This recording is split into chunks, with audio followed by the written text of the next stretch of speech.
The morning air clung to the skin like wet wool.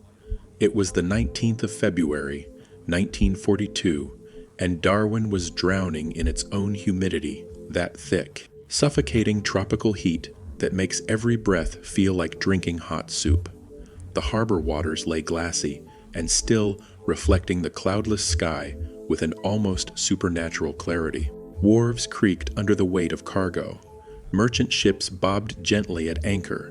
American sailors aboard the destroyer, USS Perry, moved through their morning routines. Shirts already soaked through with sweat by 9:30 a.m., the world felt slow, lazy, impossibly far from war. And then the sky began to scream. The roar came first, a deep, throaty drone that vibrated in the chest cavity, the unmistakable sound of hundreds of radial engines turning in perfect synchronization. Then the shadows. The sun disappeared as if God himself had blown out a candle. The sky turned black, not with clouds, but with aircraft, wave after wave of them, blotting out the light. 188 Japanese planes, Zeros, Val dive bombers, Kate torpedo bombers. The exact same carrier force, the exact same pilots. That had turned Pearl Harbor into a graveyard just 10 weeks earlier had crossed 5,000 miles of ocean to bring their fury to Australia's doorstep. Welcome back, lovers of the macabre and the historical, to Ghost Stories of the Battles. I am your host, and tonight we descend into one of the most overlooked, yet most haunted. Battlefields of World War II. The bombing of Darwin wasn't just an attack. It was an annihilation. It was terror made manifest, and it left scars on the Australian landscape that refused to heal. The facts are grim and unforgiving. At 9:58 a.m., the first bombs fell.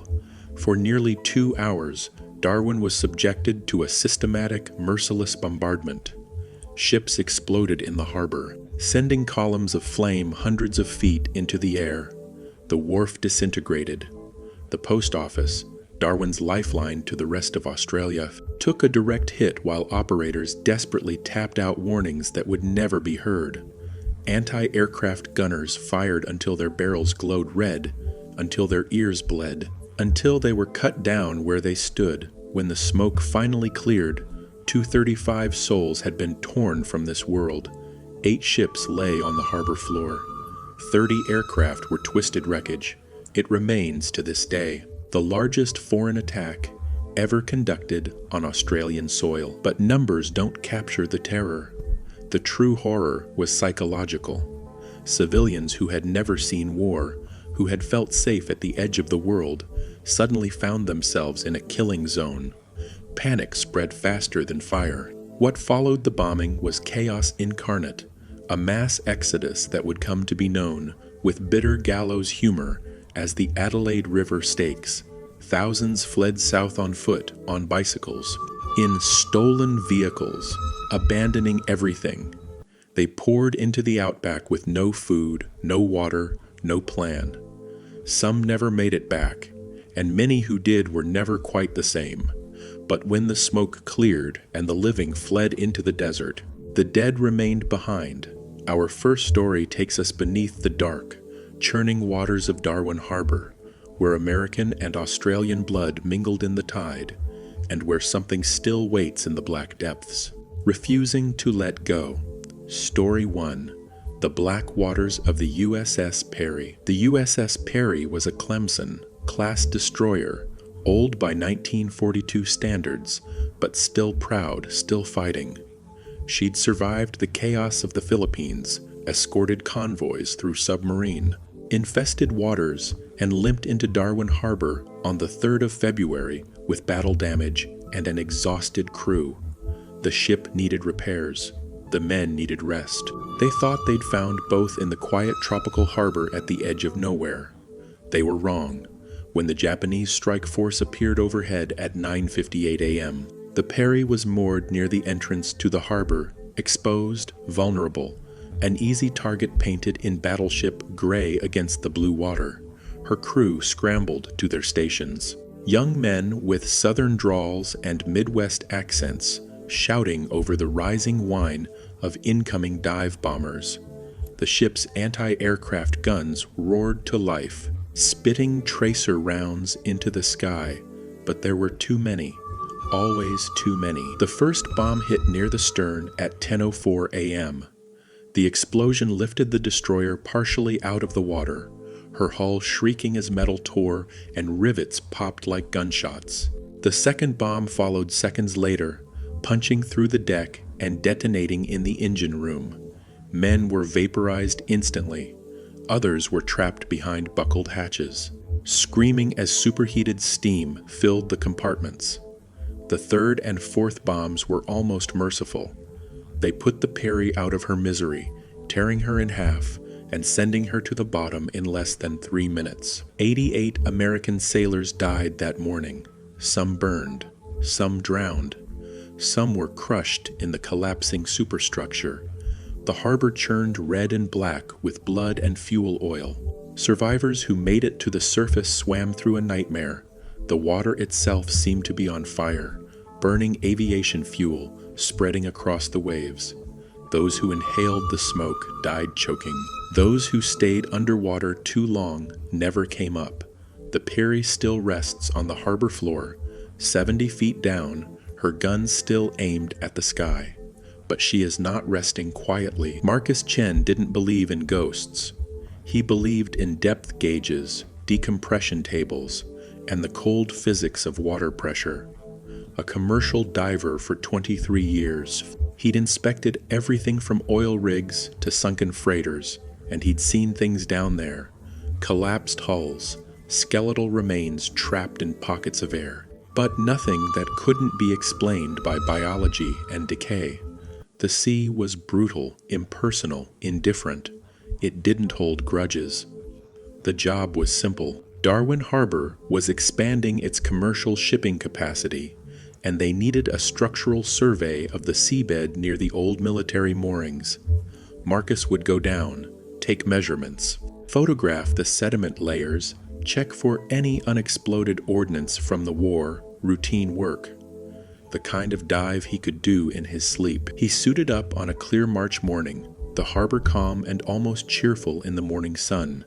His support crew, 2 younger divers, Jamie and Connor, helped him check his gear, air tanks full, regulators functioning, communication system online. Marcus gave them a thumbs up and rolled backward off the dive platform, hitting the water with a splash that sent ripples across the glassy surface. The descent was smooth. 10 feet, 20, 30. Sunlight filtered down through the blue-green water in shimmering columns. Fish scattered as Marcus passed, his exhaust bubbles rising in silvery chains. At 40 feet, the water began to darken. At 60 feet, the temperature dropped sharply, and Marcus felt the familiar pressure squeeze against his wetsuit. He checked his dive computer. Depth 65 feet. Air pressure good, no issues. He hit bottom at 72 feet.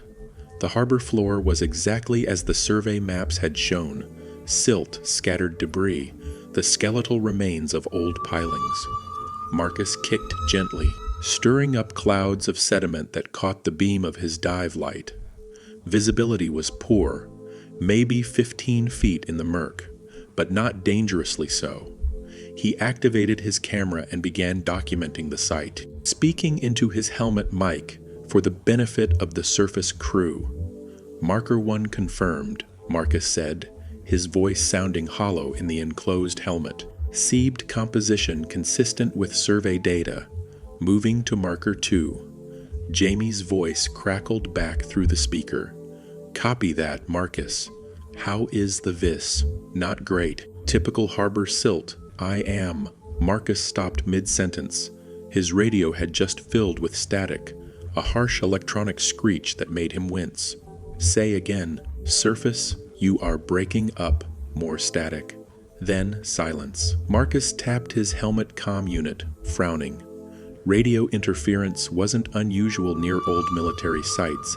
Unexploded ordnance could screw with electronics. But this was different. The static had a rhythm to it, almost like voices distant, frantic, overlapping. He shook his head. Probably just electromagnetic feedback from the harbor's electrical systems. He continued swimming, following the survey grid. The silt was getting thicker now, swirling in lazy spirals, even though there was no current. Marcus checked his compass and realized with a small jolt of unease that he drifted off course. He was heading northeast toward the deeper part of the harbor, toward the Perry. Marcus corrected his bearing and kicked back toward the survey area. But something felt wrong. The water pressure was increasing, not gradually as it should with depth, but in sudden, irregular pulses that made his ears ache. His depth gauge read 72 feet. It should have read 70. He was rising, not sinking, but the gauge was climbing. Surface. This is Marcus. Do you copy? Silence. He tried again. Jamie, Connor, radio check. The static returned louder now, and beneath it Marcus could definitely hear voices, young voices. American accents shouting over the crackle. Damage control to the engine room. Flooding in compartment 3. Can't get the hatch open, we're trapped. Marcus's blood turned to ice water. Those weren't modern radio transmissions. They were panicked, desperate, filtered through layers of static and time. He'd heard recordings of Pearl Harbor. This sounded exactly the same. The voices of men dying in real time, broadcast across 80 years. The water around him began to warm, not gradually, instantly. One moment it was the normal 58 degrees of deep harbor water. The next, it felt like stepping into a bath. Marcus's wetsuit squeezed tight as the neoprene expanded. His dive computer flashed a warning. External temperature 98 degrees Fahrenheit and climbing. That was impossible. Seawater didn't do that. It couldn't, unless it was boiling. Marcus spun in the water, searching for the source of the heat, and that is when he saw them. Shadows moving through the murk, human, shaped but wrong, their movements too jerky, too fast. They swam toward him from the direction of the Perry's resting place. Dozens of them, their forms barely visible in the thickening silt. One of them came close enough for Marcus to see details. His breath caught in his throat. It was a sailor, young, maybe 20, wearing a 1940s Era Navy uniform that should have rotted away decades ago. The fabric floated around him as if it were weightless, but it was the sailor's face that made Marcus want to scream. The skin was burned black, peeling away in strips to expose raw, weeping flesh underneath.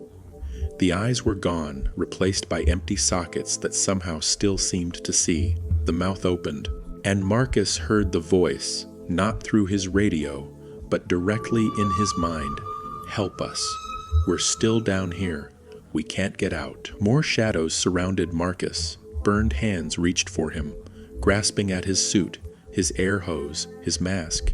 He kicked backward, but they followed, their movements becoming more frantic. More desperate, the water temperature spiked again, 110 degrees Fahrenheit, 120 degrees Fahrenheit, and Marcus felt the heat penetrating his wetsuit, burning his skin.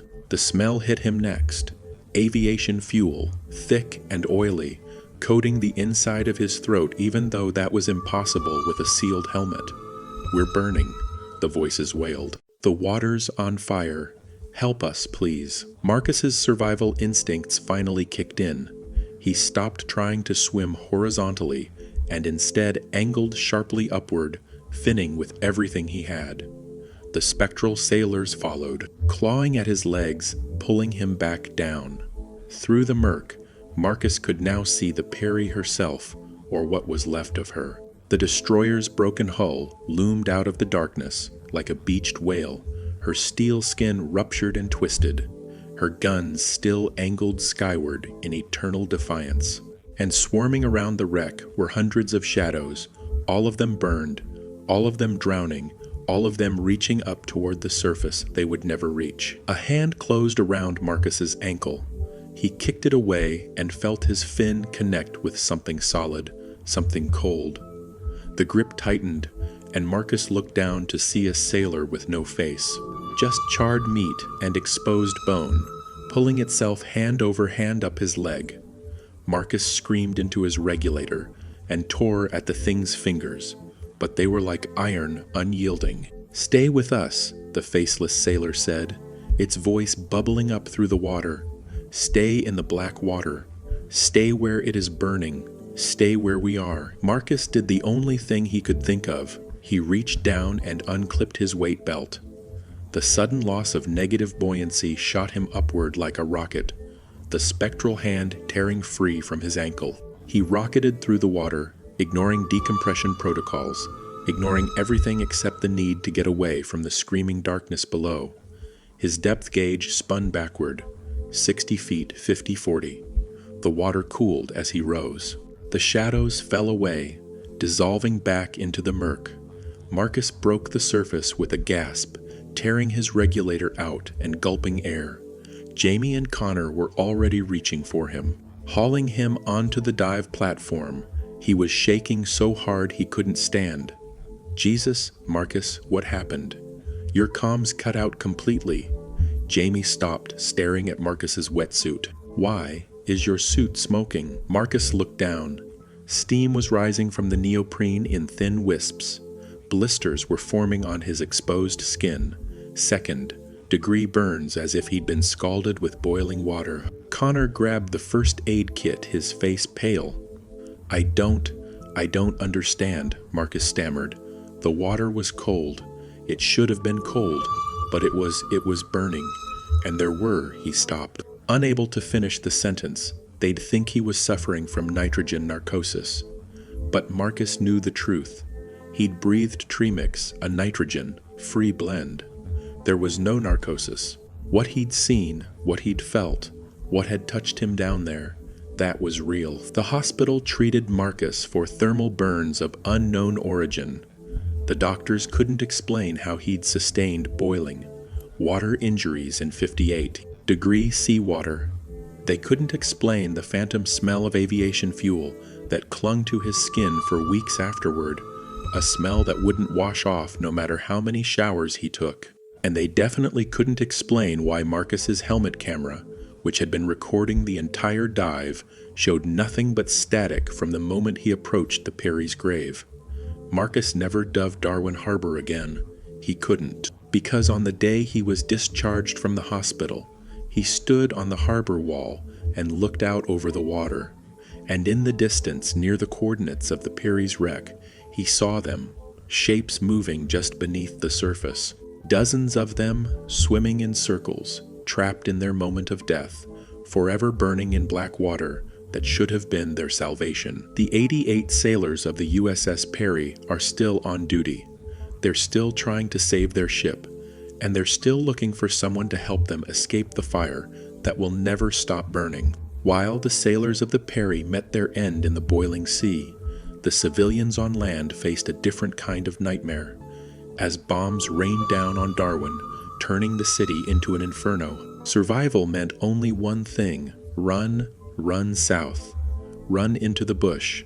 Run until your legs gave out, or the outback swallowed you whole. What followed was a mass panic so complete, so primal, that it earned a darkly comedic nickname that belied its horror.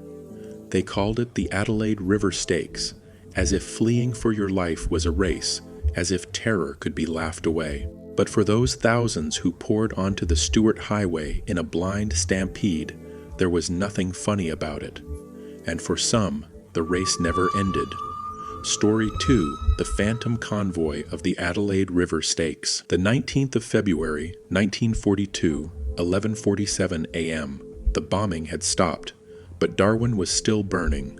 Smoke columns towered thousands of feet into the air, visible from 50 miles away. The harbor was a graveyard of twisted metal and floating debris.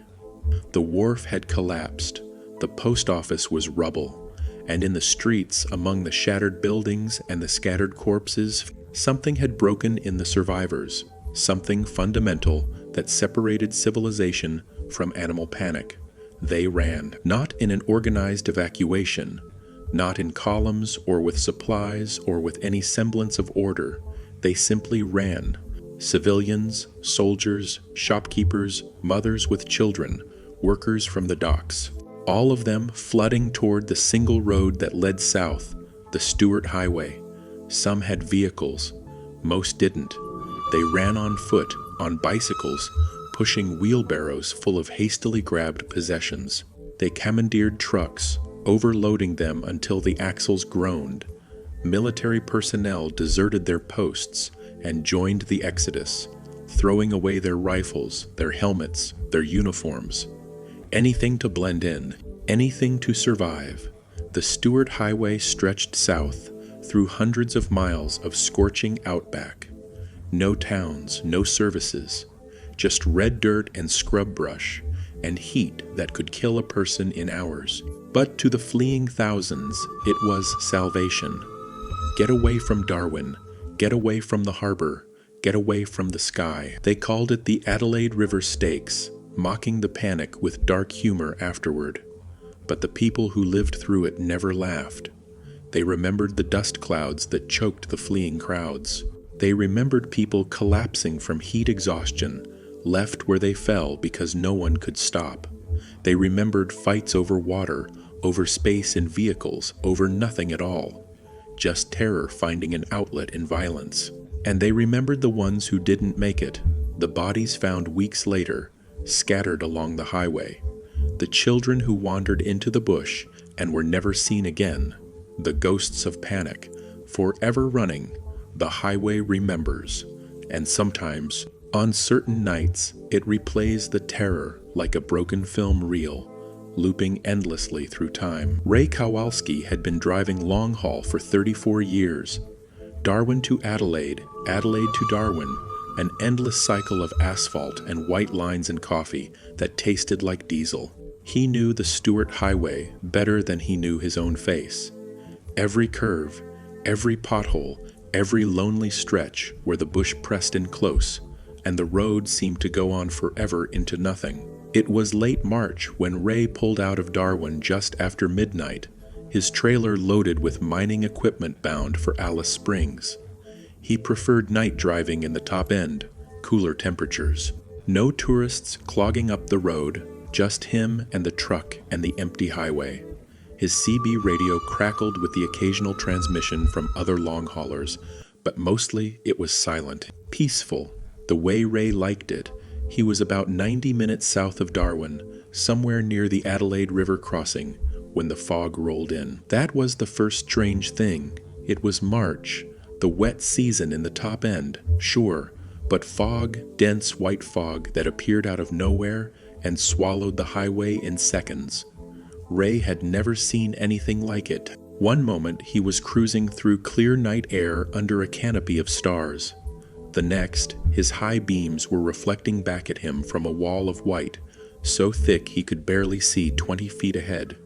Ray slowed to 60 kilometers per HR, then 50, then 40.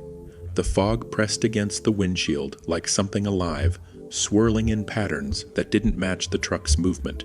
He reached for the CB. Breaker 19. This is Midnight Runner southbound on the Stuart about 10K past Adelaide River. Anyone else seeing this fog static? Then a voice, distant and crackling. Copy that. Midnight. Yeah, it is. It is weird. Came out of nowhere. Weather report didn't mention. The transmission cut off abruptly, replaced by white noise. Ray frowned and tried again, but the CB was dead, just producing a low hiss. He turned his attention back to the road. The fog seemed to be getting thicker, if that was possible. He could barely make out the yellow center line. And then he noticed something else. The temperature gauge on his dashboard was dropping. Fast. It had been a balmy 28 degrees when he left Darwin.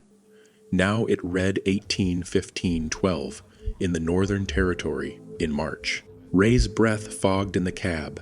He cranked up the heater, but it did nothing. The cold was seeping through the truck's metal frame, settling into his bones like winter itself had manifested on a tropical highway.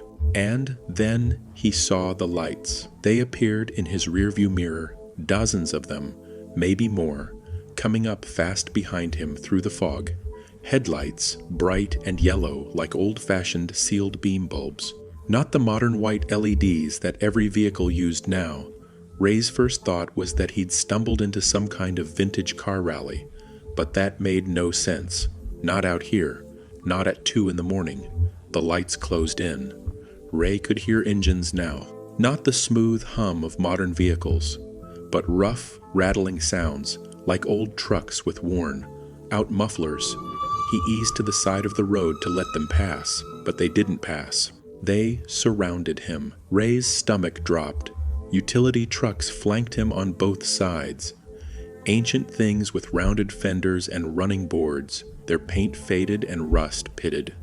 Through the fog, Ray could see other vehicles, military jeeps with canvas tops, civilian cars from the 1940s, even a few bicycles with riders pedaling frantically to keep pace with the convoy. And every vehicle was overloaded. People crammed into truck beds, clinging to the sides, sitting on hoods. Dozens of people, maybe hundreds, all moving south in a desperate, chaotic mass. Ray's hands tightened on the steering wheel. This wasn't possible. Those vehicles didn't exist anymore. They were museum pieces, historical relics. But here they were, solid and real, their tires kicking up dust that hung in the fog like smoke. Ray stared at the truck to his right, trying to process what he was seeing. The people inside looked back at him. Ray's breath caught. Their faces were pale, gaunt, covered in soot and dust.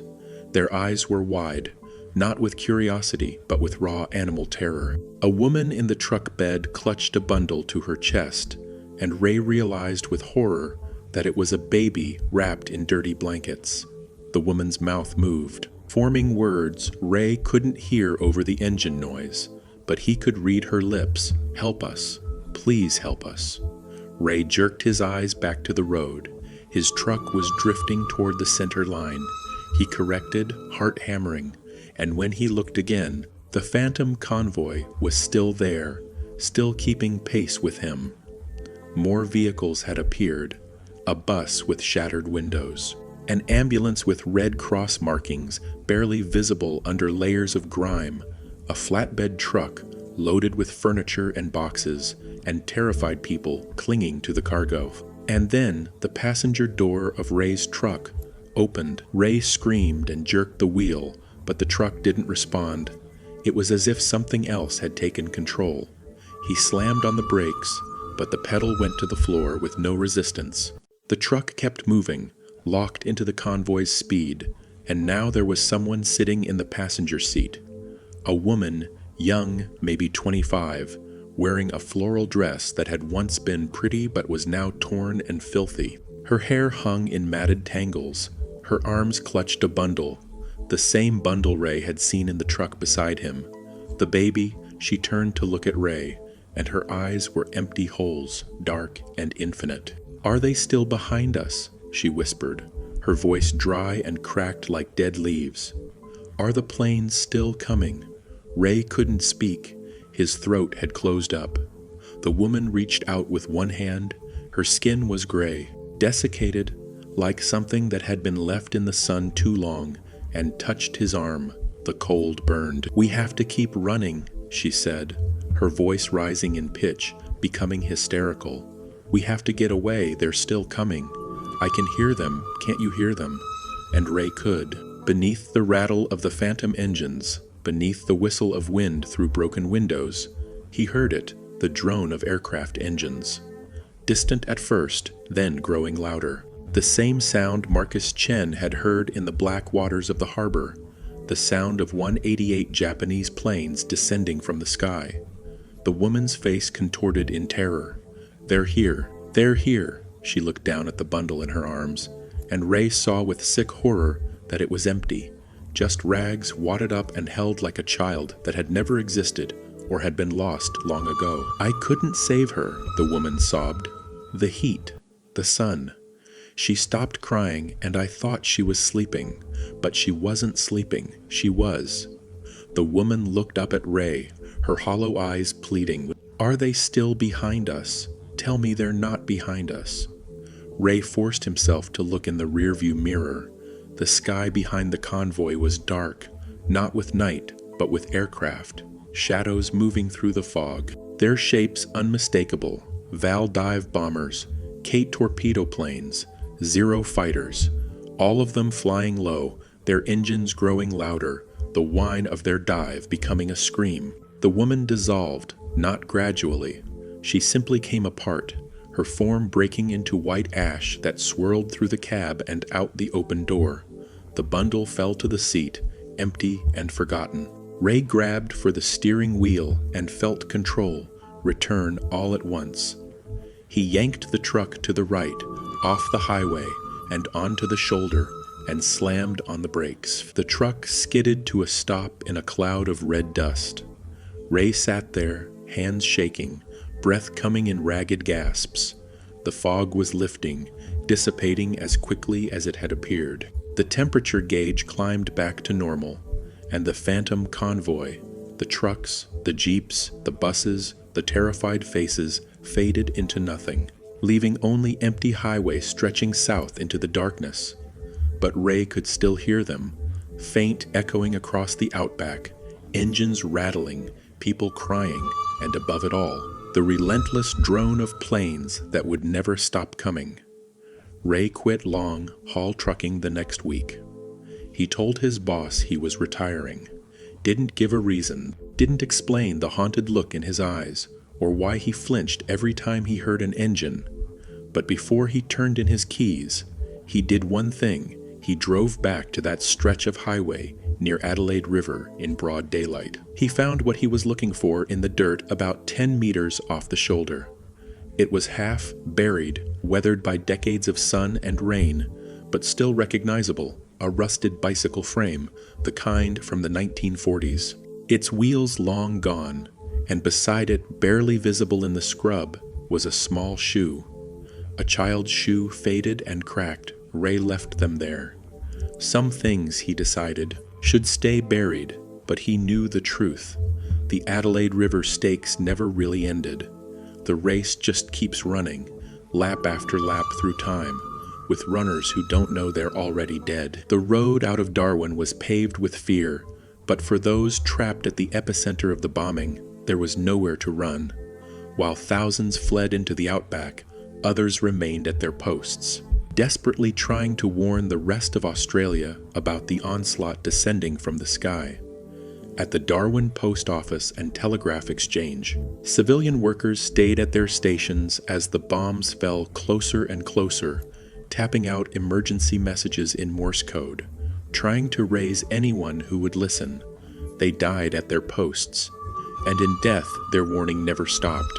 Story 3. The Dead Line at the Darwin Post Office. The Darwin Post Office and Telegraph Exchange was the communications lifeline for all of Northern Australia in 1942.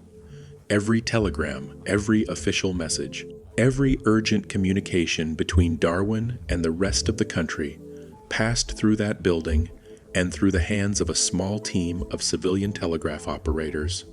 They were skilled workers, men and women who could translate Morse code as easily as reading a newspaper, whose fingers flew over the keys with practiced precision. When the air raid sirens finally wailed at 9:58 a.m. on the 19th of February, too late, always too late, the postmaster, William Reginald Evans, made a decision. The military had failed to alert anyone.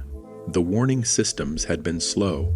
Someone had to tell the rest of Australia what was happening. Someone had to get the message out. "Keep transmitting," he ordered his staff. "Don't stop until someone acknowledges." The operators stayed at their posts, while others fled, while the building shook with nearby explosions, while the windows shattered and the walls cracked. They kept tapping.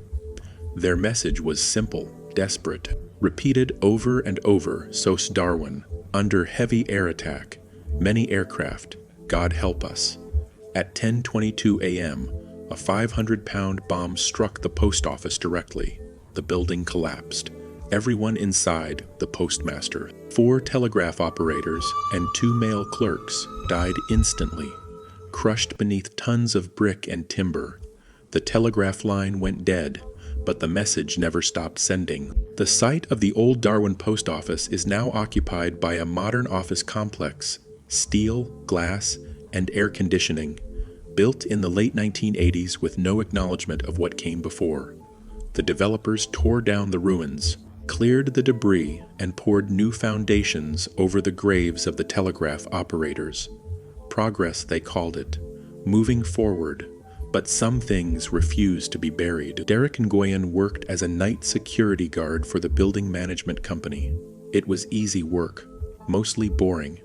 Actually, he'd patrol the empty hallways every hour, check the locks, watch the security monitors, and spend the rest of his shift reading or watching videos on his phone.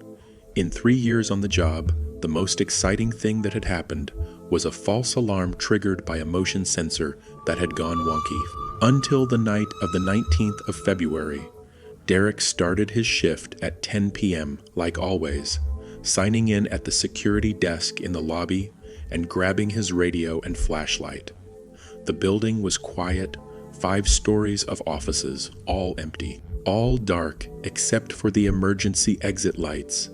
He made his first patrol at 11 p.m., walking through each floor, checking doors, finding nothing unusual.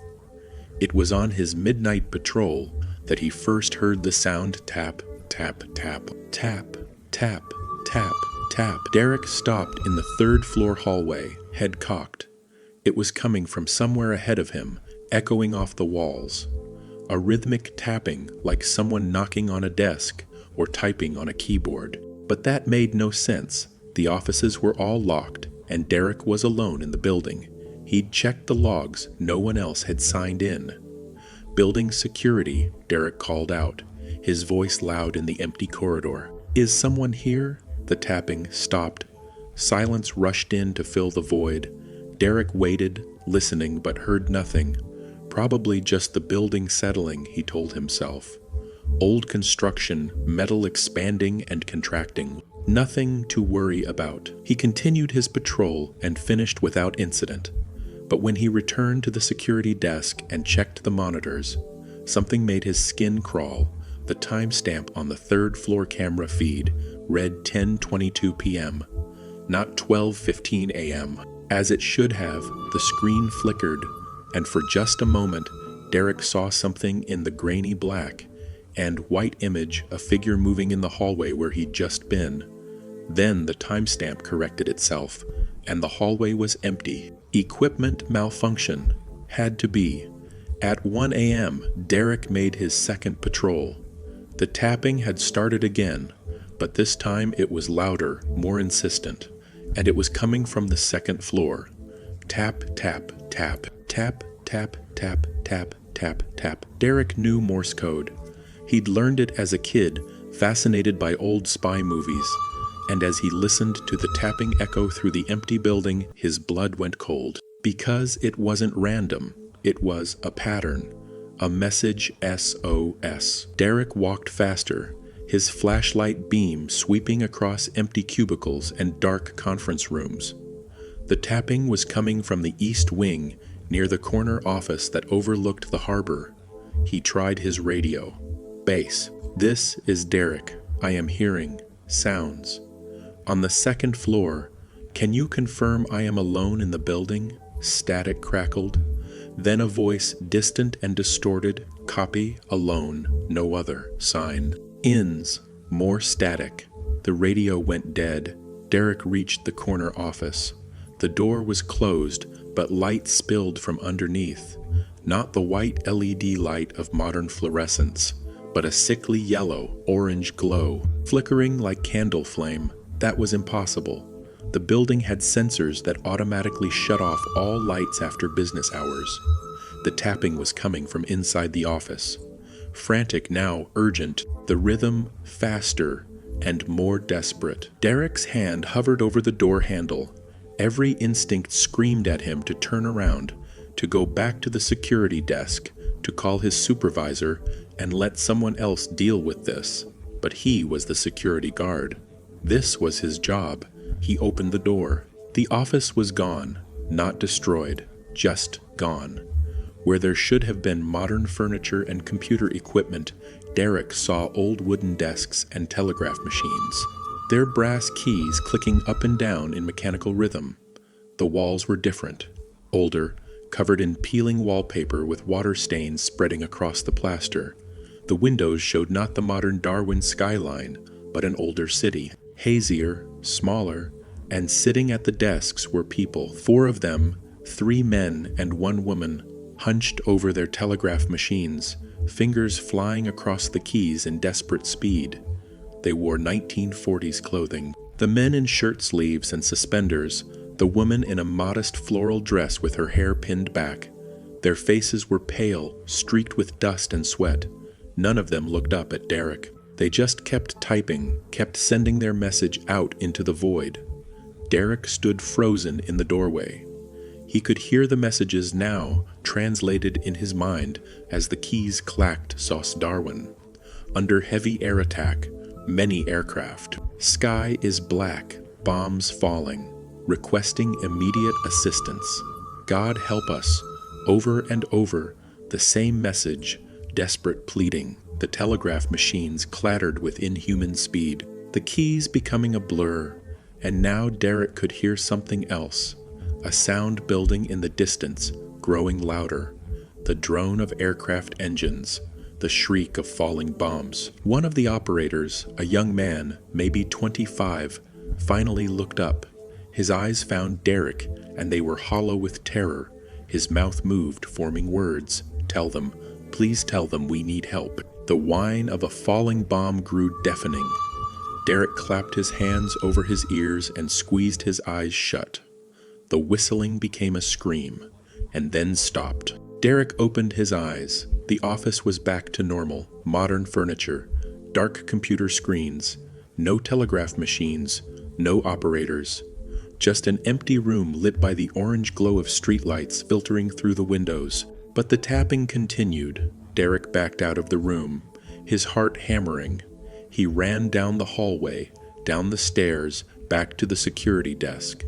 His radio crackled to life on its own, and through the static, he heard it. Tap, tap, tap, tap, tap, tap. S-O-S-O-S-O. Derek Nguyen resigned the next morning. He didn't give 2 weeks' notice. He didn't even finish his shift. He walked out at 2 a.m. and never came back. But the tapping in his radio continued, not all the time, but at random moments. In his car, at home, in the middle of conversations, the dead telegram operators of Darwin were still at their posts, still sending their warning, still begging anyone to hear them. A month later, Derek drove past the office building. He didn't mean to. He'd been avoiding that part of the city, but road construction detoured him down the familiar street. As he waited at a red light, he looked up at the 2nd floor. The windows were dark, but in the reflection, for just a moment, he saw them, 4 figures sitting at desks, their hands moving in frantic rhythm, sending a message that was 80 years too late and would never ever stop. The desperate warnings from the post office went unheard, lost in the chaos of the attack. And for the men manning the anti-aircraft guns along Darwin's coast, there was no time for warnings, no time for preparation. They faced the enemy head on as 188 aircraft blackened the sky, knowing they were hopelessly outgunned, hopelessly outnumbered. Many died at their posts, firing until the barrels glowed red, until the bombs found them, and for some of them, the battle never ended. The nightmare is still descending from the clouds. Story 4, Shadows of the 188. The anti-aircraft emplacements around Darwin were pathetically inadequate. In February 1942, the city's air defenses consisted of a handful of 3.7-inch guns scattered along the coast, manned by Australian gunners who had never seen real combat. They'd trained with the weapons. Sure, they'd practiced loading and aiming and firing at imaginary targets.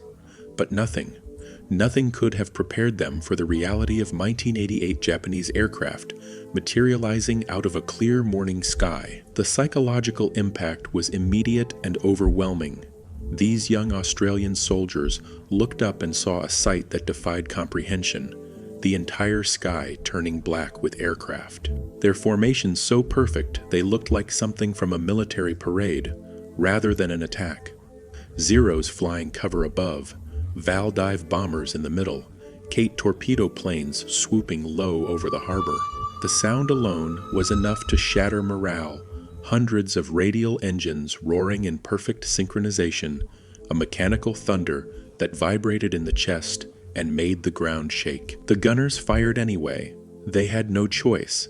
They loaded shells with shaking hands, elevated their barrels toward the swarming sky, and unleashed everything they had. The guns roared, spitting fire and steel, filling the air with black puffs of flak. But it was like trying to stop a flood with a teacup. For every plane they damaged, 10 more took its place. And the Japanese pilots were veterans, Pearl Harbor survivors, battle-hardened and merciless. They'd done this before. They knew exactly what they were doing. The dive bombers came first, screaming down in near vertical dives, their sirens wailing like demons. The gunners tracked them, fired, missed, bombs fell. Explosions walked across the landscape in methodical rows. An AA emplacement near the harbor took a direct hit at 10:17 a.m., vaporizing the entire gun crew.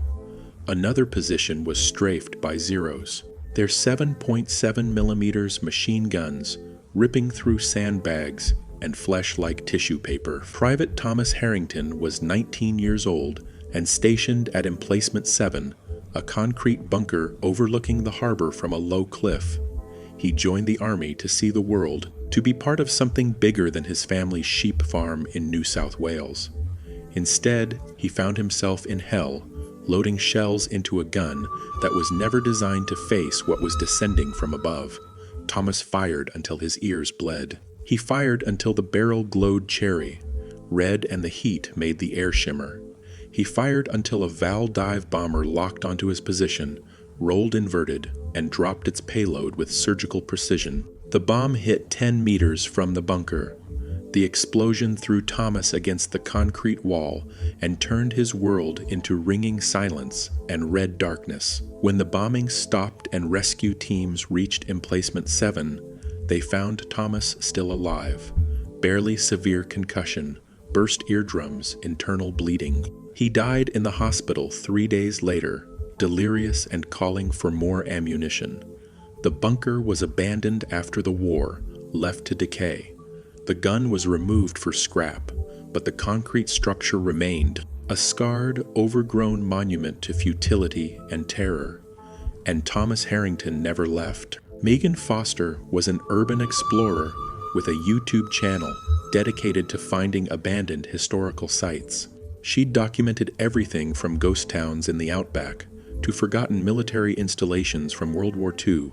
When she heard about the old AA emplacements around Darwin, she knew she had to investigate. Most of them had been demolished or repurposed, but according to her research, Emplacement 7 was still standing, alone on a cliff top, accessible via an overgrown trail through the bush. She went at sunset, golden hour, perfect for dramatic footage. Her camera was charged, her flashlight ready. She hiked the trail as the sun sank toward the horizon, painting the sky in shades of orange and crimson. The bunker appeared through the trees like a concrete skull, its walls streaked with rust and overgrown with vines. Megan felt the familiar thrill of discovery. This was going to make great content. She set up her camera on a tripod and started filming. Hey everyone, Megan here, and today we're exploring Emplacement 7, one of the anti-aircraft positions that defended Darwin during the 1942 bombing. This bunker saw some of the most intense action of the attack, and I am going to take you inside. She walked into the bunker, her flashlight beam cutting through the gloom. The interior was cramped, maybe 3 meters across, with a low ceiling scarred by shrapnel. The gun mount was gone, leaving only a circular hole in the floor where the mechanism had been. Graffiti covered the walls, decades of names and dates. The air smelled of damp concrete and decay. You can still see the damage here, Megan narrated, running her hand along a deep gouge in the concrete. "This is probably shrapnel from a near-miss bomb. Imagine being in here during the attack. With explosions going off all around you, the wind died." Megan stopped mid-sentence. Outside, the sound of the breeze rustling through the trees had been constant, a white noise backdrop. Now there was nothing, complete silence. So absolute it made her ears ring. She walked to the bunker entrance and looked out. The sunset was wrong. The colors were still there, oranges and reds, but the quality of light had changed. It looked flat, two-dimensional, like a painted backdrop, and the sky was too clear, too empty. Where were the clouds? Where were the birds? Megan heard the drone before she saw anything.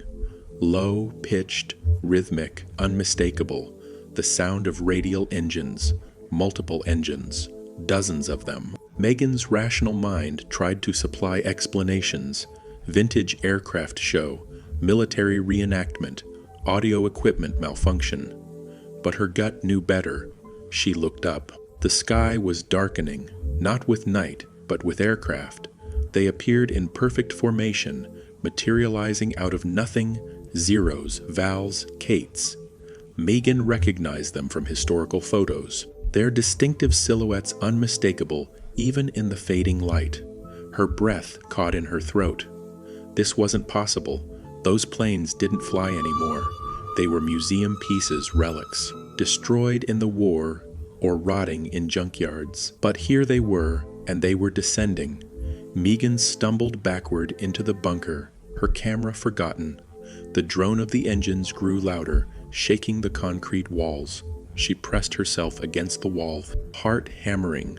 This was wrong. This was impossible. She needed to leave, needed to get out, but her legs wouldn't move. A voice spoke behind her. "They're coming." Megan spun around. A young man stood in the corner of the bunker, wearing a 1940s Australian Army uniform. He was pale, gaunt, his eyes wide with terror and exhaustion. Blood leaked from his ears and down his neck in dark streams. He didn't seem to see Megan. His eyes were fixed on the empty gun mount. "More ammunition," the soldier said. His voice cracked and desperate. "I need more ammunition. They're still coming. Can't you see them? They're everywhere." He moved to the gun mount, but now it wasn't empty. As Megan watched in frozen horror, the AA gun materialized, solid and real, its barrel elevated toward the sky. The soldier grabbed a shell that appeared in his hands and loaded it with practiced efficiency. The breech closed. The gun roared, its muzzle flash blinding in the dim bunker.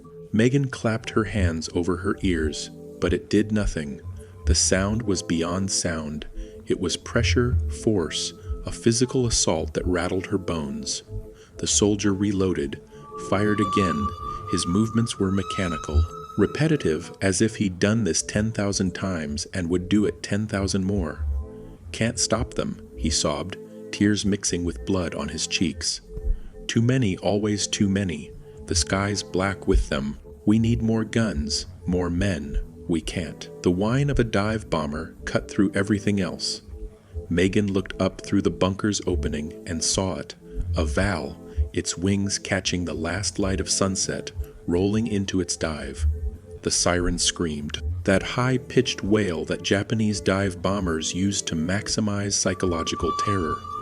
The plane came straight down, impossibly fast, growing larger and larger until Megan could see the bomb hanging beneath its fuselage. The soldier turned to Megan.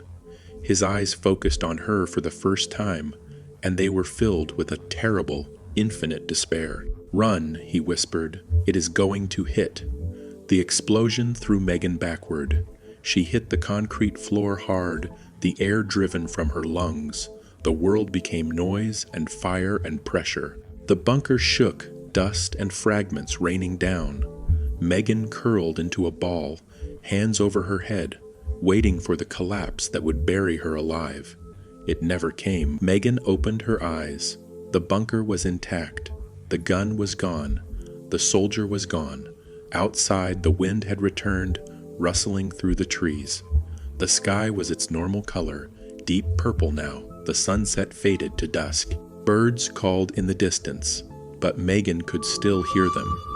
Faint, echoing from nowhere and everywhere, the drone of engines, the shriek of diving planes, the thunder of the AA gun firing, reloading, firing again in an endless, futile loop. Megan left her camera and tripod behind.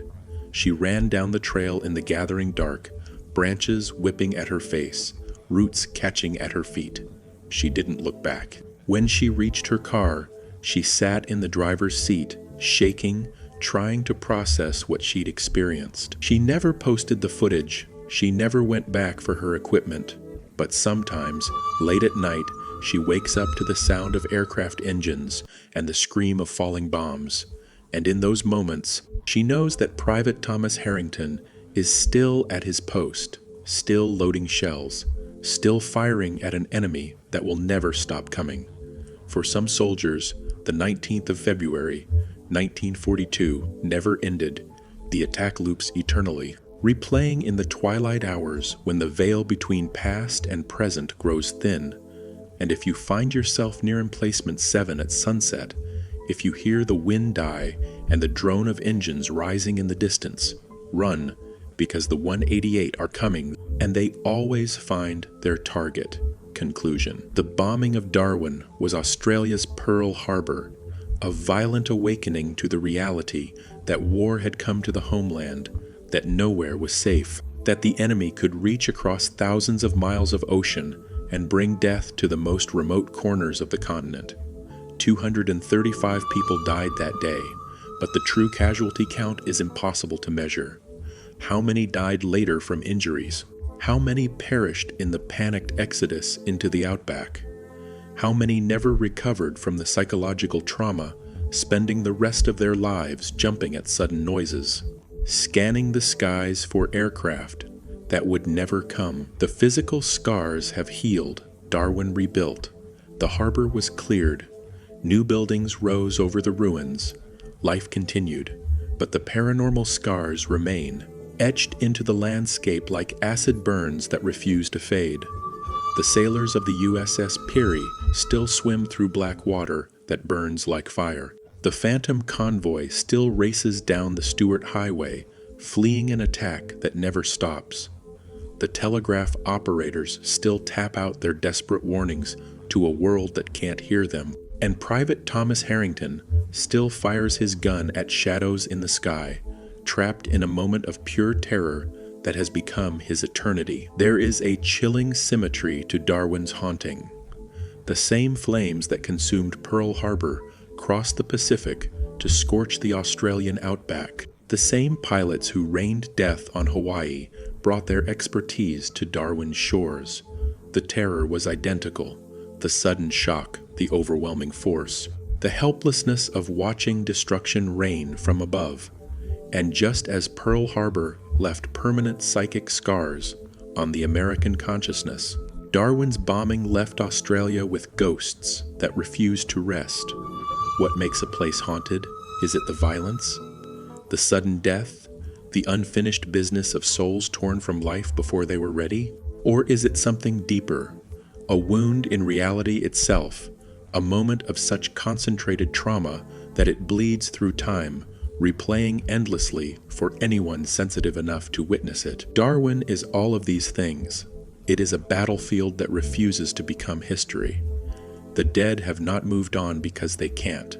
Their last moments were too violent, too sudden, too infused with panic and pain. They're trapped in loops of their own death, reliving the bombing over and over, unable to escape, unable to understand that the war ended 80 years ago. If you ever find yourself in Darwin, take a moment to visit the harbor. Look out over the water where the Peary rests. Listen for the tapping of telegraph keys in old buildings. Drive the Stuart Highway at night and watch for fog that shouldn't exist. And if you hear the drone of aircraft engines when the sky is empty, pay attention. You are hearing history refusing to die. You are hearing the echoes of the 19th of February, 1942, the day Darwin learned that even paradise can burn. If you felt the chill of the black waters or heard the drone of the 188 in the sky tonight, make sure to hit that like button. Share this video with a fellow history or horror buff. And don't forget to subscribe to Ghost Stories of the Battles. Hit the notification bell so you never miss a deployment into the unknown. Let me know in the comments below which of these Darwin ghosts terrifies you the most. The burning sailors of the Perry, the phantom convoy racing through the fog, the telegraph operators who died at their posts, or the soldiers still firing at ghosts in the sky. Until next time, keep your eyes on the skies. You never know what might be circling up there, waiting to descend. This has been Ghost Stories of the Battles. Stay haunted.